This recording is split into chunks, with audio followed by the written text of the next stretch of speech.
Shalom, welcome to Tactical Torah. I am Heath Hayes, and today I wanted to do a rundown of my rifle. Hopefully I am fully in frame and all of that good stuff. Look good? Yep. Right on. We're going to start from the buttstock and work our way forward. Okay. So this is an Aero precision build. It took me a few years to build it, and I finished it. It took me about 2.5 years to build it, and that's mainly because I waited for deals and kind of slowly built it over time. So this is like my everything rifle, right? Starting at the end, I have a Magpul UBR Gen 2 rifle stock. I love it. The reason why I wanted it is because, one, I like the way it looks, and two, it's super rigid. It's the most solid rifle stock that you can put on an AR-15, right? So, it does all the things.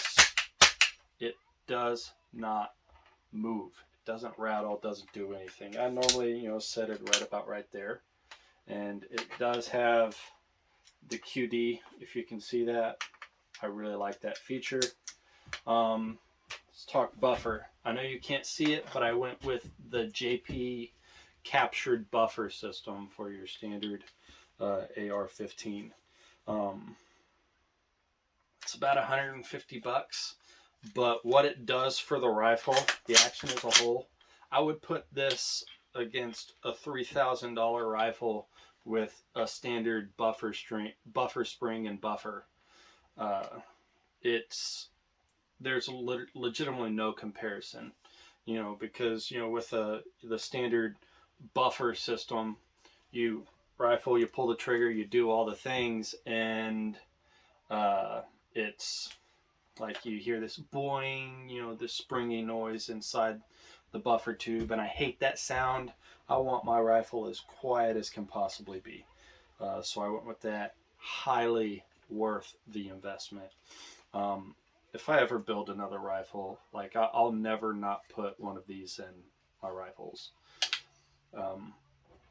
Moving on, let's actually kind of go across. I went with a Radian. Let's see here.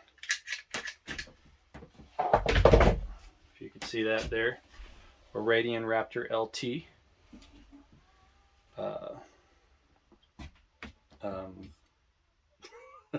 Charging handle, there we go.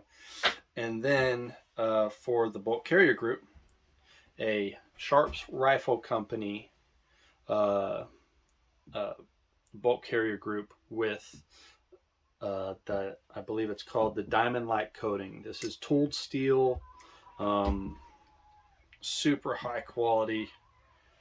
Like this thing has been through some stuff, and it just keeps running and running.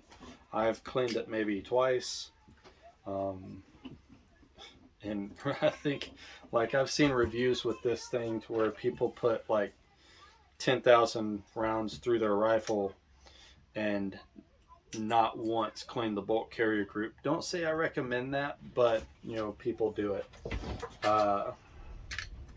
So yeah, that's kind of what we're working with as far as that's concerned. It's probably in my humble opinion, the best bolt carrier group on the market as far as that. Oh, pin's not all the way in. There we go. Aero Precision upper and lower receiver, the M4E1, with the handguard. Probably one of my favorite features of this rifle is the Atlas S1 from Aero Precision. The thing is just ridiculously thin, stupid lightweight, but very strong, very rigid, high quality, and if you can see kind of the wear on it, like to. Okay, bye. I love you. Get out of here. I'll be in there in a minute. You're spoiled. Thank you. My wife, everybody. Yeah, I look like a freaking brat. Dang it! Love you. Carrying on the handguard, my light. This is the Olight Odin. You know, this has a locking feature on the rear where this is just magnetized, but it's 2,000 lumens. Yep, that'll blind you.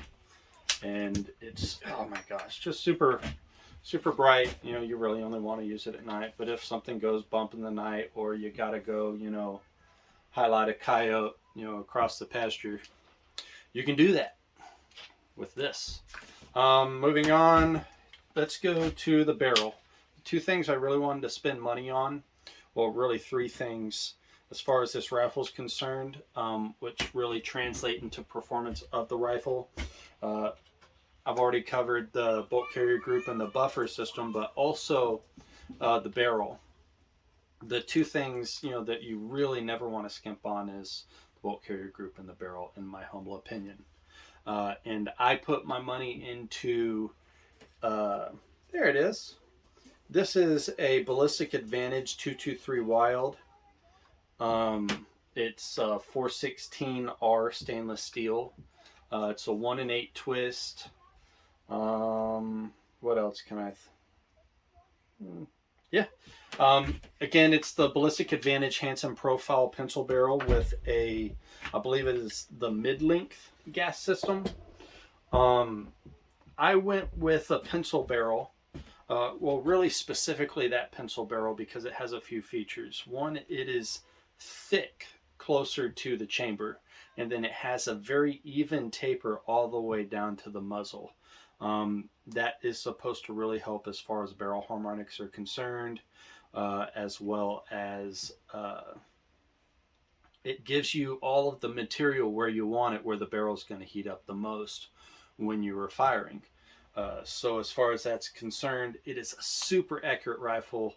The barrel is more accurate than I could ever be. Yeah, it's 416 stainless. It may, you know, I may shoot the barrel out, you know, a little bit quicker. I may actually go with like a chrome moly steel barrel in the future. We'll see. I don't know. But I really like the profile and the weight savings that that barrel provides for me, especially since I went with a little bit heavier stock. Moving on, the trigger. I really like a standard mil-spec trigger, especially when you do like a polish job on it. You know, you polish up the edges and you make, you know, you really make the edges nice and sharp and you take all the grit out. Mil-spec trigger is really all, oh yeah, safety. Really all I need. I mean, it pulls probably at about 5.5 pounds. The break is crisp and the reset is very short. I mean, it's not like, you know, ultra short like, you know, a Geisley trigger or any of these high dollar triggers that are out there. I don't really need that. And if I'm in a stressful situation, I don't want to bump my rifle and have that thing accidentally go off to begin with. So there's a little bit of, you know, a little bit of thought behind it. Let's see, you know, just I've got a Magpul bad lever to lock the bolt in the rear position, and then all I gotta do is press it, it goes forward. You know, that's really just a training thing. I just really like that feature. I have a V7 extended mag release as well as a V7 ambi safety, and as well as extended takedown pins. You know, just minor features that are more of a nice to have and absolutely not necessary. Angled foregrip, I really like, you know, what that allows me to do, you know, really get a good purchase on the rifle rather than, you know, having to torque the wrist or do anything like that. You know, this really provides me a lot of control as far as the rifle is concerned. And then, you know, really light the place up with the pressure switch. Let's see here. My optic is an Adaball XP8. It is somewhere in the realm of $400 or $500. You could probably get it on a deal on Black Friday or something like that. It's a great optic. You know, I like the glass better than Vortex, or what Vortex offers. What really sold me on it was the reticle. That was probably the one thing that kind of set it apart from everything else. Otherwise, I probably would have gone with like a primary arms or something like that, you know, as far as the price range is concerned.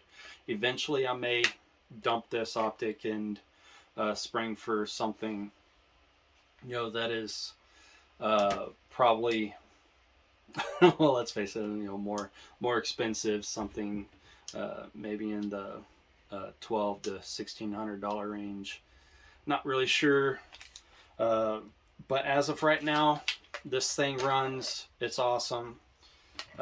Does everything that I want it to, and has a great reticle, which I'll show right here.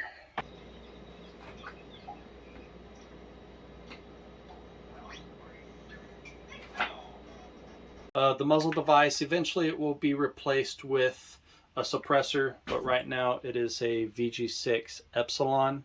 Hopefully you can see that. It is a you know, a muzzle brake flash suppression hybrid. It's very similar to something like the Lantac Dragon. Performs just as well. It is one of those muzzle brakes where if you are, you know, shooting at a range and you have an open range and you've got people to the side of you, it's going to piss them off, right? So it does a great job for what it is. And that's my rifle setup, guys. That's all I've got. Bless you. Shalom.